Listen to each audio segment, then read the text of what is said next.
오늘 주시는 하나님 말씀 보도록 하겠습니다. 마태복음 19장 1절에서 12절 말씀입니다. 마태복음 19장 1절에서 12절까지 우리 한 절씩 같이 읽도록 하고요. 12절은 다 함께 읽도록 하겠습니다. 한 절씩 같이 교독하도록 하겠습니다. 하나님 말씀이라 합니다. 19장 1절 예수께서 이 말씀을 마치시고 갈릴리에서 떠나 요단강 건너 유대 지경에 이르시니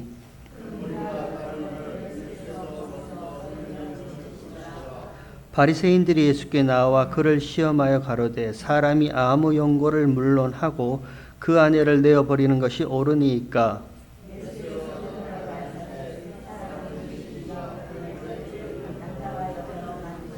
말씀하시기를 이러므로 사람이 그 부모를 떠나서 아내에게 합하여 그 둘이 한 몸이 될지니라 하신 것을 읽지 못하였느냐.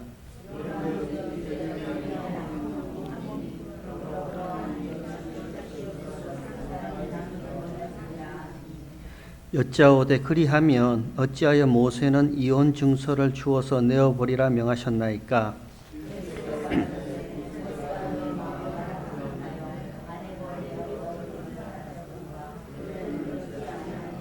내가 너희에게 말하노니 누구든지 음행한 연고 외에 아내를 내어버리고 다른 데 장가 드는 자는 간음함이니라.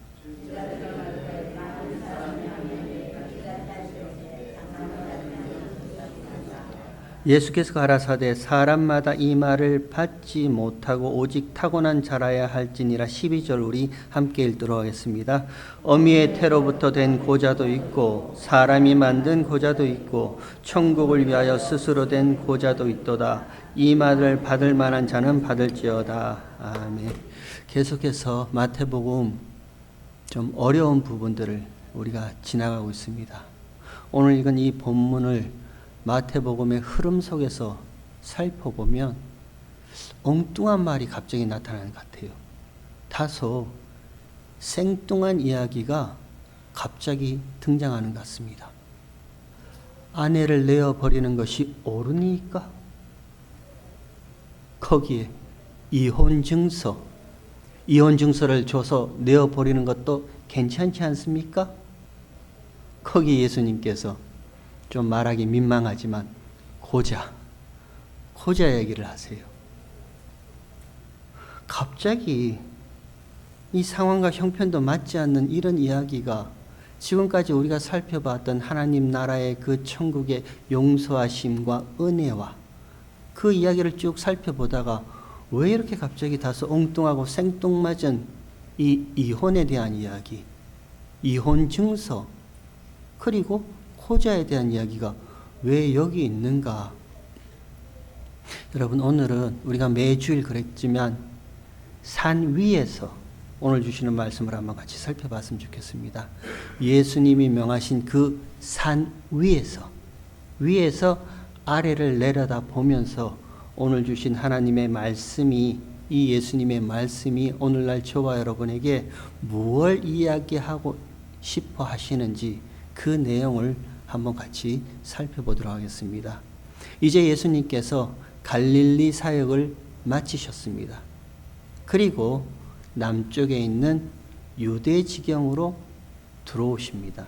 성경은 이렇게 기록하고 있습니다. 갈릴리를 떠나 동편 베레아 지역을 통과해서 그리고 동편에서 서편으로 요단강을 건너서 유대 지경에 이르렀다라고 이야기를 시작하고 있어요. 굉장히 의미가 있죠. 동편에서 서편으로 요단강을 지나서 유대 땅에 들어가셨습니다. 그때 바리새인들이 예수님께 나와서 물어봅니다. 사람이 아무 연고를 물론하고 아내를 내어버리는 것이 옳으니까? 쉽게 말해 볼까요? 무슨 이유가 있든지 이유가 있으면 그 아내를 내어버리는 것이 옳지 않습니까? 이렇게 물어봐요. 왜 물어보죠? 갑자기 바리새인들이 예수님 앞에 나와서 왜 이렇게 물어보죠? 성경이 어떻게 기록하고 있냐면 시험, 그를 시험하여 가로되 라고 이렇게 마태복음이 기록하고 있습니다. 그냥 물어본 거 아니에요. 바리새인들이 예수님을 시험하여 가로되, 그 시험이란 단어 페이라조라는 단어거든요. 이 단어가 앞서 마태복음 4장에도 같이 동일한 단어가 기록되어 있습니다. 예수님께서 40일 동안 줄이신 후에 마귀에게 시험을 받으러 성령에 이끌려서 광야에 이르니 동일한 단어예요. 시험이란 단어입니다. 그리고 그 광야에서 시험하는 자가 라고 되어 있어요. 마태복음 4장에 보면 마귀라고 안 되어 있습니다. 시험하는 자가 40일을 줄이신 예수님 앞에 나타나서 만일 내가 하나님의 아들이었거든 이 돌들을 명하여 떡덩이가 되게 하라, 그렇게 마태복음이 기록되어 있습니다. 그러면 중요하죠. 이 시험이란 요 단어를 오늘 본문 전체의 배경으로 이렇게 두고 있는 거예요. 그리고 오늘 본문의 이야기가 쭉 기록되어 있는 겁니다. 이 시험이란 단어 페이라조라는 그 그릭 헬라어 단어의 원래 뜻은요, 진리를 진리로 보지 못하는 것, 생명을 생명으로 받아들이지 못하는 것, 그게 페이라조, 시험입니다. 예를 들면 이렇습니다. 하나님께서 이스라엘 백성들에게 율법을 주십니다. 하나님이 시인의 산 아래에 모였던 이스라엘 백성들에게 모세를 통해서 율법도 주시죠, 성막 제도도 주시죠, 제사 제도도 주시죠, 절기도 주십니다. 왜요? 하나님이 왜 이스라엘 백성들에게 모세를 통해서 성막과 율법과 제사 제도와 절기들을 왜 주셨는데요? 그것도 아주 상세하게 낱낱이 주셨습니다. 성막을 지을 때는 요렇게 지어라. 여기 분향단 있고, 그 다음에 물두멍 있고, 아주 상세하게 가르쳐 주셨어요. 그리고 율법 10가지 계명 그들에게 주십니다. 그리고 제사제도 화목제, 속죄제, 속건제 디테일하게 그들에게 말씀해 주십니다. 절기요, 유월절, 무교절, 오순절, 칠칠절 하나님이 딱 나누어서 그들에게 율법과 성막과 제사 제도와 절기를 그들에게 모세를 통해서 주세요. 왜 주세요? 거기에 하나님이 뭘 담아 두셨어요?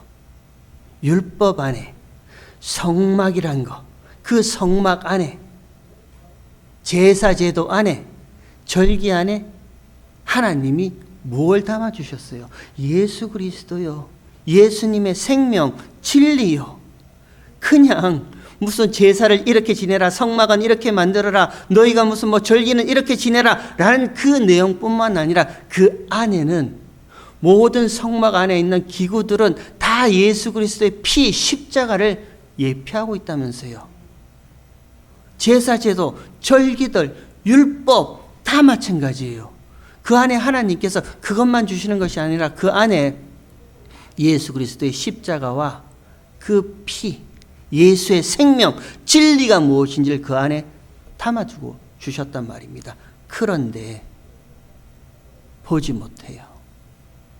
진리를 진리로 보지 못하고 생명을 생명으로 받지 못해요. 그저 표피적으로, 표면적으로, 껍데기만, 형식적으로요. 눈에 보이는 것만으로. 그래서 반복적인 행위를 하는 거예요. 반복적인 제사를 지내고 그 안에 제사 안에 담겨진 그 하나님의 원래의 의미를 모른 채 그냥 흠없는 제물을 가져와서 각을 뜨고 피를 뿌리고 반복적인 제사, 반복적인 절기 지킴, 반복적인 성전의 방문, 그게 시험이란 단어예요.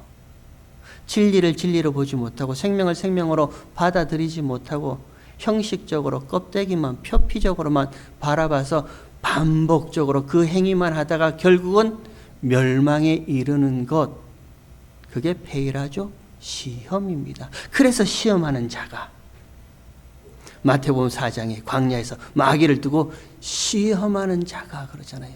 마귀가 누군데요? 광명한 천사라면서요. 겉모습만 그럴듯한 그런 천사라면서요. 그 안에는요, 아니죠. 진리를 진리로 보지 못하고 생명을 생명으로 받아들이지 못해서 결국은 그 반복적인 행위로 멸망에 이르는 그 시험하는 자가 똑같아요. 바리새인들이란 말입니다. 율법을 목숨 걸고 지켰던 자들입니다. 그 율법의 의미도 모르고요. 제사 제도에 그 안에 담겨진 예수 그리스도의 생명의 피도 모른 채 그냥 반복적인 행위로 자기 열심만 자기 의만 드러냈던 바리새인들이에요. 이들이 페이라조요. 예수를 시험하기 위해서 예수님 앞에 나옵니다. 그리고 예수님께 물어봅니다.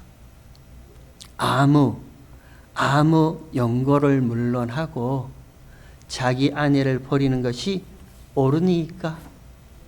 무슨 이유만 있다면 아내 내어버리는 거 괜찮습니까? 물어보죠. 거기에 예수님께서 본래 사람을 만드신 이가 남자로 여자를 만드시되 이는 그 둘이 이제는 한 몸을 이루게 하신다. 그러므로 하나님이 짝지어 주신 것은 사람이 나누지 못한다. 창세기 2장의 말씀으로 대답해 주세요. 여러분 동일하지 않나요? 마태복음 4장에 시험하는 이가 40일 굶주린 예수님 앞에 네가 만일 하나님의 아들이거든 이 돌들로 떡덩이가 되게 하라 하신 그 시험하는 자 앞에서 예수님이 뭐라 대답하세요? 사람이 떡으로만 살 것이 아니라 하나님의 입에서 나오는 모든 말씀으로 사신다는 신명기 9장의 말씀, 8장의 말씀인가요? 그 말씀으로 대답하시잖아요. 똑같단 말입니다. 똑같이 그렇게 예수님이 대답하세요. 그랬더니 바리새인들이 옳다구나 하고요. 모세는 율법에 이혼 증서를 써서 내어주라 하지 않았습니까? 하고 이들도 말씀으로 율법으로 예수님 앞에 다시 되물어요. 모세가 하나님이 모세에게 율법을 주셨지 않습니까? 그 율법 가운데 이혼 증서라는 게 있잖아요. 그 이혼 증서를 써서 내어버리면 그거 괜찮다. 그거 아니에요? 이렇게 물어봅니다. 거기에 예수님이 뭐라 얘기하셨는지 오늘 본문 8절을 한번 보십시오. 8절에 그에 대해서 예수께서 가라사대 모세가 너희 마음의 완악함을 인하여 아내 내어버림을 허락하였거니와 본래는 그렇지 아니하다라고 예수님이 말씀하세요. From the beginning it was not so라고 되어 있어요. 영어 번역에. 처음부터는 그런 의미가 아니야 이렇게 얘기를 하시는 거예요. 모세가 너희 마음이 완악함을 보고 굳은 마음을 보고 그리고 그 이혼 증서에 대한 이야기를 했지만 본래는 제가 좋아하는 말이 있죠. 말씀의 진의는 그런 의미가 아니야 라고 예수님이 그들에게 얘기를 하세요. 그러면 우리가 가서 찾아봐야죠. 이혼 증서가 들어있는 이 모세 율법이 본래는 무슨 의미인지 우리가 가서 한번 찾아봐야죠. 신명기 24장을 한번 보세요. 구약 성경 신명기 24장.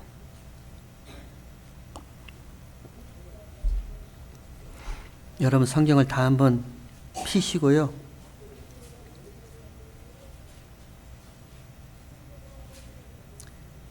신명기 24장 1절 이렇게 되어 있습니다.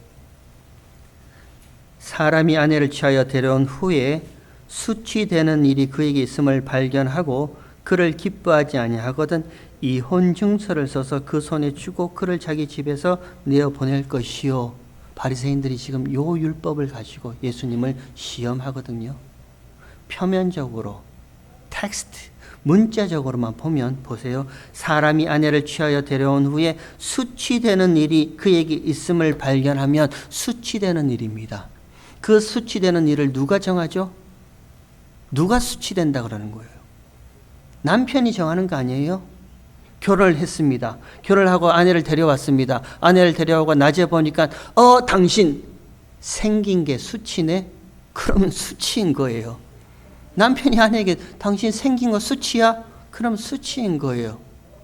당신 밥 먹는 거 우적 소리 내는 거 그거 수치야? 그러면 수치인 거예요. 잠자는데 코 골아? 수치야? 그럼 그거 수치인 거예요. 그런 수치되는 일이 있거든 이혼 증서를 써서 내어보내라. 표면적으로는 그런 말입니다. 문자적으로는 그런 말입니다. 근데 예수님이 말씀하시죠. 본래는 그렇지 아니하거늘 말씀하시잖아요. 본래는 그렇지 않다라고 하세요. 그러면 하나님이 이 신명기 이 말씀의 본래의 의미가 뭔지를 우리가 찾아봐야죠. 여러분 신명기의 배경이 뭐예요? 신명기가 모세가 기록했습니다. 이 신명기는 언제 기록되었습니까? 이제 약속의 땅, 언약의 땅 가나안을 바로 눈앞에 두고 모압 평지에서 모세가 이 신명기를 기록했습니다. 바로 눈앞에 있어요. 이 광야 40년 애굽에서 나온 출애굽한 이스라엘 백성들이 출애굽한 1세들은 광야에서 다 죽고 광야에서 태어난 2세들과 함께 이제 바로 눈앞에 약속의 땅, 언약의 땅 가나안이 눈앞에 있습니다. 한 7, 8일만 며칠만 더 걸어가면 거기 가나안 땅 약속의 땅이 있어요. 그 직전에 모압 평지에서 모세가 그 약속의 땅을 바라보면서 다시 한번 하나님이 주신 그 율법을 다시 기억하면서 기록한 것이 신명기예요. 그런 배경에서 모세가 이제 곧 약속의 땅 가나안 땅으로 들어가는 이스라엘 백성들에게 야, 너네들이 약속의 땅에 들어가면 가나안 땅에 들어가면 거기서 혹시 결혼을 하게 되면 그래서 혹시 아내를 맞이하면 그 아내를 딱 보고 너 생긴 게 수치네. 밥 먹는 소리가 수치네. 무슨 코 고는 소리가 땡크 지나가는 소리가 안 돼. 수치네. 그렇게 수치되는 일이 있으면 이혼 증서 그냥 내어버리지 말고 이혼 증서를 줘서 내어버려. 그 정도의 말이겠냔 말이에요. 이제 곧 약속의 땅에 들어가요. 언약의 땅에 가나안에 들어간단 말입니다. 그 중요한 시기에 모세는 알아요. 모세는 하나님으로부터 말씀을 들었습니다. 모세 너는 거기에 들어가지 못한다. 약속의 땅, 언약의 땅, 가나안 너는 들어가지 못한다. 그 마음을 두고 그 약속의 땅을 바라보면서 이제 그 땅에 들어가는 이스라엘 백성들에게 글을 쓰는 거예요. 신명글을 쓰는 거예요. 근데 그 마음에 겨우 이 표면적으로 약속의 땅에 들어가서 아내가 수치되는 일이 있으면 그냥 버리지 말고 이혼 증서를 써서 내어버려. 이 정도의 글은 아니겠죠. 본래는 그렇지 않단 말입니다. 여기 수치되는 일이라고 이렇게 번역되어 있죠. 이 말의 원래 의미는 부끄러운 말입니다. 벌거벗은 말입니다. 수치란 요 단어가 창세기 9장에 보면 노아가 방주에서 나와서 포도주를 먹고 술에 취해서 어떤 상태로 널브러져 있었다고요? 하체를 드러냈죠. 부끄러움이죠. 수치죠. 그것과 똑같은 단어예요. 그게 수치예요. 벌거벗음이에요. 부끄러움이에요. 그리고 이 일이 아니라 다마르 말이라는 의미예요. 수치되고 부끄러운 말. 그 아내가 수치되고 부끄러운 말이 있거든. 이렇게 시작하는 거예요. 반대로 한번 생각해 볼까요? 아내에게서 발견되어야 할 것이 뭐죠? 정말 아내에게서 발견되어야 할 말이 뭐예요? 이런 나를, 저 신랑이 이런 아무것도 아닌 나를 자기의 아내로 맞아 주었네. 그 은혜요. 그 은혜에 대한 감사요. 그 은혜에 대한 기쁨요. 그러니까 그 다음에 그를 기뻐하지 아니하거든 이렇게 되어 있죠. 거기에 기뻐하다, 기쁨이란 히브리 단어가 헨이란 단어거든요. 그 헨이란 단어의 원래 의미가 은혜라는 말입니다. 그에 대한 은혜가 발견되지 아니하거든 이런 의미예요. 신부는 신랑에 대한, 자기를 신부로 맞아준 신랑에 대한 은혜요. 그 은혜를 은혜로 알고 은혜만 감사하고 그 은혜만 기뻐하는 그 모든 은혜로 채워져 있어야 된단 말입니다. 근데 그 은혜를 은혜로 알지 못하고 그 은혜를 만족하지 못하고 그 은혜로만 기뻐하지 못하는 말을 내 밖으로 내뱉으면 그게 부끄러운 말이에요. 그게 수치되는 말이란 말입니다. 그 아내가 누구예요? 저와 여러분 아니에요. 모세가 지금 하나님으로부터 말씀을 받아서 이제 곧 약속의 땅 가나안으로 들어가는 이 이스라엘 백성들에게 너희가 저 약속의 땅 가나안으로 들어가거든 거기서 너와 나 우리는 다 뭐죠? 하나님과 함께 연합된 자, 하나님의 백성들, 그리스도 예수 그리스도의 신부된 자들, 우리의 이야기를 하는 거잖아요. 근데 거기서 하나님이 이런 우리로 광야 40년을 지나가게 해서 언약의 땅, 약속의 땅으로 들어오게 하신 그 하나님의 은혜를 은혜로 알지 못하거든 그 은혜만 감사하고 그 은혜만 기뻐하지 못해서 그래서요 부끄러운 말, 수치스러운 말을 하거든 그 부끄러운 말, 수치스러운 말이 새겨진 분리의 글들, 나눔의 두루마기들, 그게 이혼 증서라고 번역된 원래 의미입니다. 이혼 증서라는 말은 없어요. 원래 히브리 언어 원래 의미는요. 부끄러운 말과 수치스러운 말과 벌거벗은 말이 새겨진 나누어 버리는 글들, 쪼개버리는 글들, 그걸 그들에게 줘. 지금 모세가 뭘 얘기하고 싶어 하시는데요? 모세가 이스라엘 백성들에게 이 신명기 24장을 통해서 이제 곧 가나안 땅 앞에 둔 이들에게 뭘 얘기하고 있는데요? 너희가 하나님의 은혜로 약속의 땅, 은혜의 땅 그 안에 들어가잖아. 그러면 너희가, 너와 난, 우리가 정말로 우리 가운데 만족하고 기뻐하고 우리 안에 가득 채워야 할 게 뭐야? 하나님의 은혜잖아요. 하나님의 사랑이잖아요. 그것만 채워지고 그것만 감사하고 그것만 기뻐해야 되는데 은혜를 은혜로 알지 못하고 은혜를 감사치 못하고 은혜를 기뻐하지 못하고 만족하지 못하는 자들이 있거든. 그들 말에 수치스러운 말, 부끄러운 말이 새겨진 그 나누어 버림의 글들을 그들에게 줘버려, 이렇게 말하는 거예요. 우리의 말입니다. 저와 여러분의 얘기들이에요. 하나님이 저와 여러분을 어떻게 신부 삼으셨어요?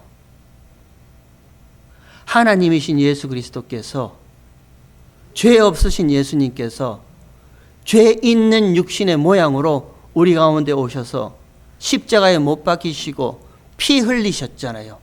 그리고 그 피로 저와 여러분의 죄사함, 그 옆구리에서 흘러나오는 물과 피로 교회가 생겨났잖아요. 교회는 신랑 대신 예수 그리스도의 신부라면서요. 저와 여러분의 모습 아닙니까? 한 번도 분리된 적이 없으신 예수님이에요. 삼위 하나님이에요. 연합이란 말입니다. 한 번도 성자 예수님은 성부 하나님과 나누어지거나 쪼개지거나 분리되거나 그런 적이 없으신 분이에요. 근데 이런 저와 여러분을 신부 삼으시기 위해서요, 하나님의 자녀 삼으시기 위해서 그 부모, 아버지, 성부 하나님을 떠나 저와 여러분 가운데 오시잖아요. 왜요? 십자가의 죽으심으로 저와 여러분을 신랑 대신 예수 그리스도의 신부로 삼아서 한 몸요, 연합인 거예요. 육체가 하나 된다. 어떻게 육체가 하나가 돼요? 연합이란 말입니다. 예수님과 저와 여러분이 연합되는 그 연합의 상태를 만드시기 위해서 예수님이 저와 여러분 가운데 오시잖아요. 예수님이 그 얘기를 하고 있잖아요. 창세기 2장에 이미 예수님을 담아두고 있잖아요. 예? 이러므로 사람이 그 부모를 떠나 예수님의 얘기잖아요. 하나님께서 보시기에 독처하시는 것이 좋지 못해서 돕는 배필을 만드시죠. 하나님이 어떻게 만드세요? 아담을 잠들게 한 후, 아담의 죽음이죠. 예수님의 죽으심이잖아요. 예수님의 죽으심으로 인해서 옆구리를 통해서 갈비뼈 하나를 취해서 신부를 만들잖아요. 그리고 그 아담이 그 신부 하와를 보자마자 처음 한 소리가 뭐예요? 이는 내 뼈 중에 뼈요, 내 살 중에 살이라. 무슨 말이에요? 네가 나다라는 거예요. 내가 너고 네가 나다라는 거잖아요. 연합이잖아요. 하나됨이잖아요. 그 얘기를 하는 거예요. 누구의 뜻에 따라서요? 성부 하나님 아버지의 뜻을 따라서요. 그래서 하나님이 짝지어 주신 것은 사람이 나누지 못한다 말씀하시잖아요. 그 무엇으로도 나누지 못합니다. 누가 우리를 그리스도의 사랑에서 끊으리요? 환난이나 공고나 핍박이나 적신이냐 기근이냐 칼이냐? 바울이 얘기하죠. 예수 그리스도와 연합된 우리를 누가 끊을 수 있냔 말이에요. 그 어떤 것도 그 무엇도 하나님이 짝지어 주신 건요, 신랑 되신 예수 그리스도와 신부인 저와 여러분 교회와의 그 연합된 상태는 그 무엇도 나눌 수 없다. 지금 그 말씀하시잖아요. 똑같은 거예요. 모세가 하나님의 말씀을 받아서 이제 약속의 땅 가나안을 눈앞에 두고 신명기를 기록하는데, 신명기 24장에 너희들 가운데 약속의 땅 은혜의 땅에 들어가서 하나님이 베풀어 주신 그 은혜를 은혜로 알지 못하고, 은혜만을 만족하지 못하고, 그 은혜만으로 기뻐하지 못하고, 또 다른 것을 그 땅에서 강구하고 또 다른 것을 요구하는 수치스러운 말, 벌거벗은 말, 부끄러운 말을 하거든 그에게 나누어짐, 쪼개짐에 분리됨의 글들을 그들 앞에 세워버려, 이렇게 말씀해 주시는 거예요. 그리고 계속해서 24장 2절을 한번 볼게요. 2절에 신명기 24장 2절에 그 여자는 그 집에서 나가서 다른 사람의 아내가 되려니와 3절 그 후부는 마지막 남편입니다. 그 마지막 남편도 그를 미워하여 이혼 증서를 써서 그 손에 주고 그를 자기 집에서 내어 보내었거니와 혹시 그를 아내로 취한 후부가 죽었다 하자. 4절 그 여자가 이미 몸을 더럽혔은즉 그를 내어 보낸 그 전부 이전의 남편입니다. 남편이 그를 다시 아내로 취하지 말지니 이 일은 여호와 앞에 가증한 것이라. 내 하나님 여호와께서 내게 기업으로 주시는 땅으로 너는 범죄케 하지 말지니라. 이게 범죄라는 거예요. 다른 길로 하지 못하게 하라는 말입니다. 너희가 그 은혜의 땅에, 약속의 땅에 들어가서 혹시 은혜를 은혜로 만족하지 못하고 은혜만을 기뻐하지 못하는 그런 자들이 있다면 그들이 딴 길로 가지 못하게 다시 끌어당겨와, 이 말을 하시는 거예요. 이게 본래의 의미입니다. 본래 그렇게 얘기를 하시는 거예요. 보세요. 그러면 하나님께서 이스라엘 백성들을 택하셨습니다. 그리고 애굽에서 종로로 타는 그들을 출애굽시키셨어요. 그리고 광야 40년을 지나게 하세요.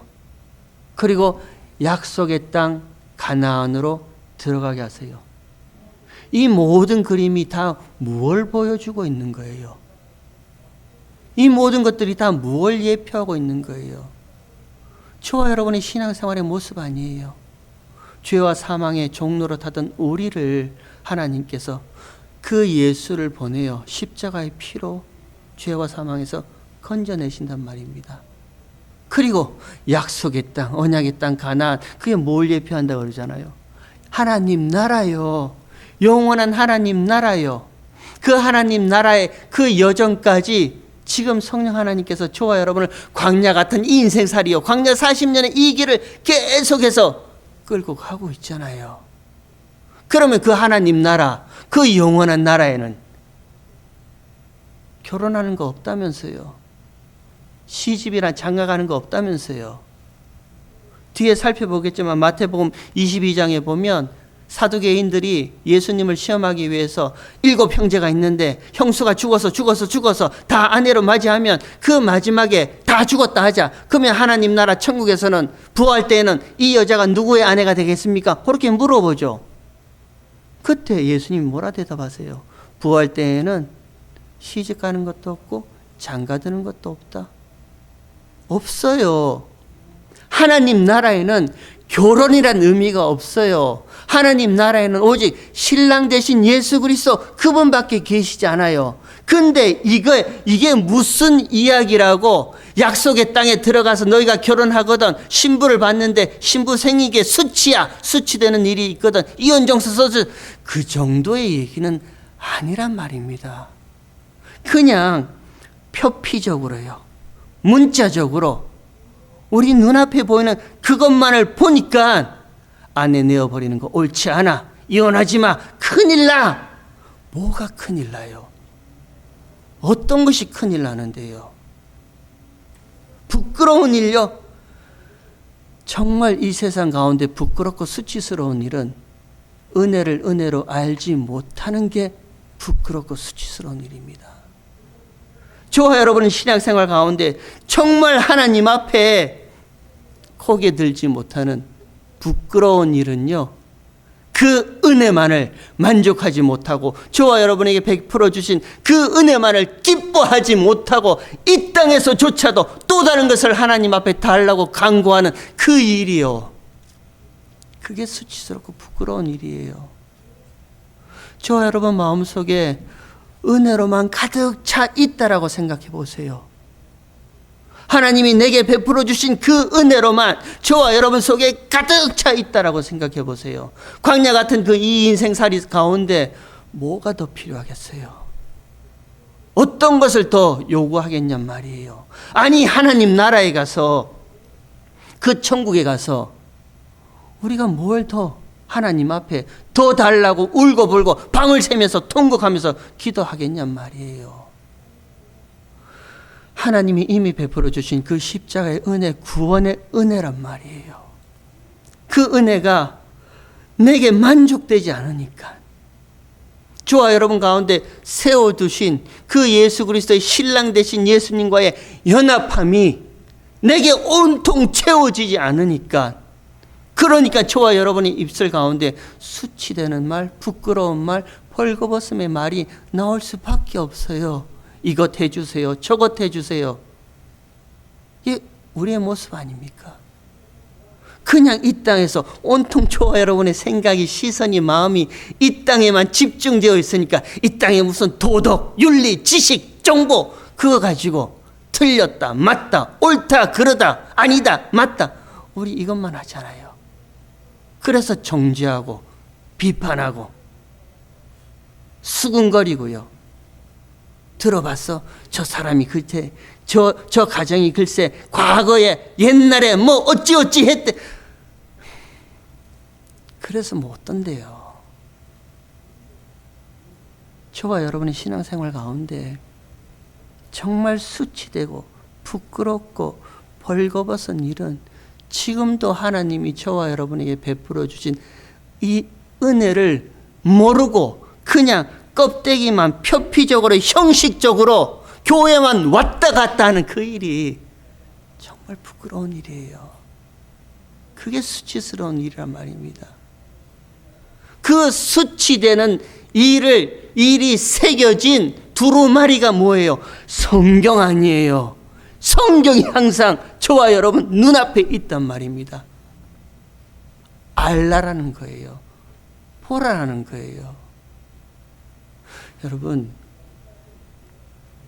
저와 여러분의 신앙생활이 그저 지나가는 그림자의 껍데기밖에 안 되는 이 광야 같은 이 인생 가운데 이 땅에 있는 것에서 안 묶였으면 좋겠어요. 여기에 있는 것에 매몰되지 않았으면 좋겠어요. 아플 수도 있어요. 힘들 수도 있어요. 어려울 수도 있어요. 부끄러운 일 당할 수도 있어요. 근데 그게 뭐라고요? 이미 하나님께서 남들이 알지 못하는 그 십자가의 구원의 풍성한 은혜를 저와 여러분에게 담아두셨는데 남들이 뭘 나에게 대해서 어떻게 얘기하든, 남들이 무슨 손가락질하고 수군거리든 그게 무슨 대수인데요. 은혜를 은혜로 알지 못하고 그 은혜만을 기뻐하지 못하니까 자꾸 귀가, 관심이, 생각이 이 땅에 여기 것으로 거기만 관심 있는 거예요. 본래는 그렇지 않다라고 예수님이 말씀하십니다. 이혼 증서요, 본래는 그렇지 않다라는 거예요. 약속의 땅에 들어가서 은혜를 은혜로 알지 못하는 그게 수치고 그게 부끄러운 일이고 그게 벌거벗은 일이야. 본래는 그거라는 거예요. 그런 일 당하지 않게 하라, 이렇게 얘기를 합니다. 요것만 더 보고 마치도록 할게요. 그 다음에 오늘 보면 마태복음 9절을 한번 보세요. 19장 9절, 오늘 본문 9절. 내가 너에게 말하노니 누구든지 음행한 용고 외에 아내를 내어버리고 다른 데 장가 들은 자는 간음한 자라, 이렇게 얘기합니다. 음행이 뭐죠? 우리가 생각하는 음행, 그런 음행이 있어요. 성경이 말하는 음행은요, 자기 짝이 아닌 것을 붙잡는 것이 음행이에요. 간음이란 말입니다. 저와 여러분의 본래의 짝이 누군데요? 예수님밖에 없어요. 저와 여러분의 짝은 예수님밖에 없어요. 근데 그 본래의 짝인 예수를 붙잡지 못하고 예수 외에 다른 것을 내 짝으로 확 잡고 싶은 그것이 음행이란 말입니다. 그게 간음이에요. 그 얘기 예수님이 하고 계시는 거예요. 그랬더니 10절에 제자들이 가로되 만일 사람이 아내에게 이같이 할진대 장가들지 않는 것이 좋삼나이까? 제자들이 말합니다. 지금 예수님은 산 위에서 하늘에 대한 얘기요, 천국에 대한 그 얘기를 하는데 여전히 제자들은 이 땅에서 이 땅의 생각으로, 그러면 예수님, 우리 가운데 음행이 나오고 결혼해서 우리 가운데 딴 여자의 음욕을 품고 있는 그런 생각이 나오면 차라리 결혼하지 않고 혼자 사는 게 더 낫지 않을까요? 지금 요 얘기하고 있는 거예요.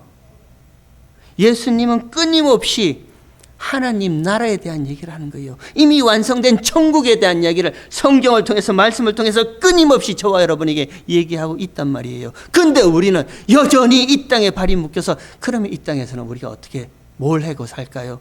제자들과 똑같아요. 그러면 이 땅에서 차라리 혼자 사는 게 더 낫지 않나요? 이렇게 물어봐요. 거기에 예수님이 마지막 11절, 예수께서 가라사대 사람마다 이 말을 받지 못하고 오직 타고난 자라야 할지니라. 12절, 어미의 태로부터 된 고자도 있고 사람이 만든 고자도 있고 천국을 위하여 스스로 된 고자도 있도다.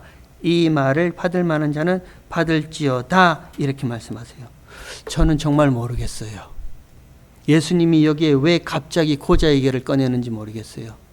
처음부터 된 고자도 있고 사람이 만든 고자도 있고 천국을 위해서 스스로 된 고자도 있다라고 이렇게 답변해 주세요. 저는 정말 모르겠어요. 혹시 성령이 감동을 주셔서 이 말이 뭔지를 알게 하시는 분은 저한테 얘기 좀 해주세요. 나중에. 저는 왜 이렇게 세 종류의 고자, 이 이야기를 예수님이 갑자기 느닷없이 꺼내시는지는 모르겠어요. 그러나 한 가지 확실한 건요, 육으로는 안 된다는 거예요. 육체로는 안 된다는 거예요. 저와 여러분이 이 죄로 오염된 이 육신으로서는 무슨 타고난 고자든지 사람이 만든 고자라든지 스스로 된 고자, 육으로는 안 된다는 거예요. 우리가 뭘 하고 아무리 뭘 해도 하나님이 저와 여러분에게 베풀어 주신 은혜만 오롯이 이렇게 받아서 은혜만 간직하고 있는 그 일은 절대 육으로서는 될 수 없다, 그 말을 하시는 거예요. 그러니까 그 다음에 요거까지만 보고 갈게요. 그 다음에 13절에 보세요. 때에 사람들이 예수의 안수하고 기도하심을 바라고 어린아이들을 데리고 오매, 갑자기 또 어린아이가 등장하죠. 이 어린아이가 언제 등장했는데요?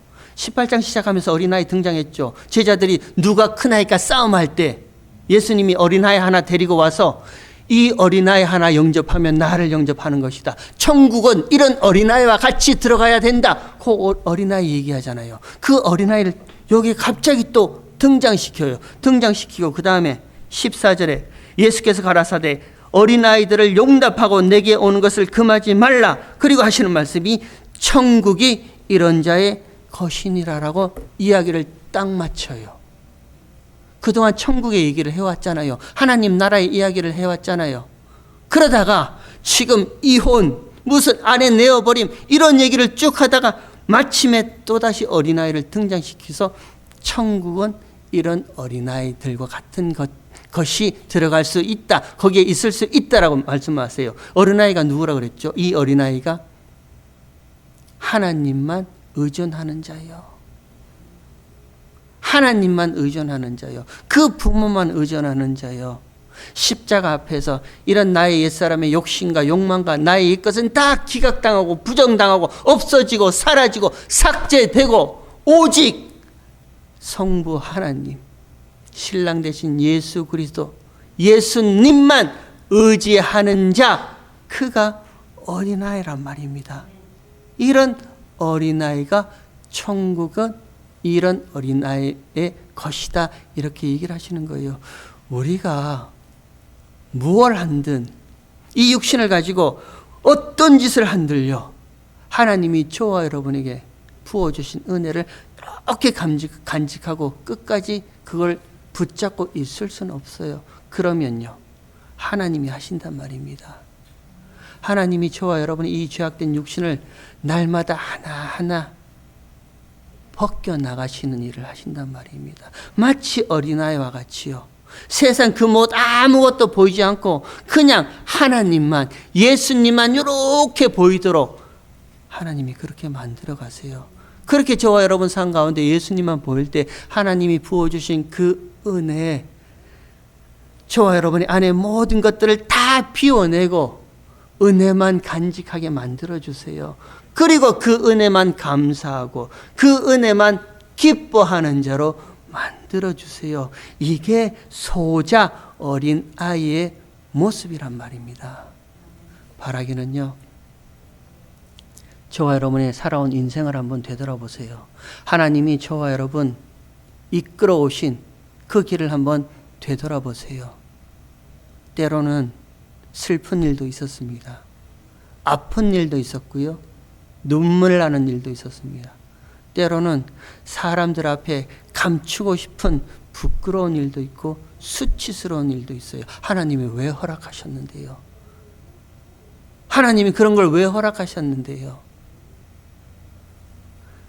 벗겨내신단 말입니다. 그 모든 일을 통해서 점점 더 이런 저와 여러분을 신랑 되신 예수 그리스도의 정결한 신부로 계속해서 만들어가고 계세요. 그러면 저와 여러분의 삶 가운데 우리가 그 은혜를 안다면요, 더 이상 부러울 거 없죠. 바랄 거 없잖아요. 누가 내 인생 가운데 뭐 이러쿵 저러쿵 그러라 그러세요. 그 사람들의 기준은 그거밖에 안 되니까 뭘 했니 안 했니 그러라 그러세요.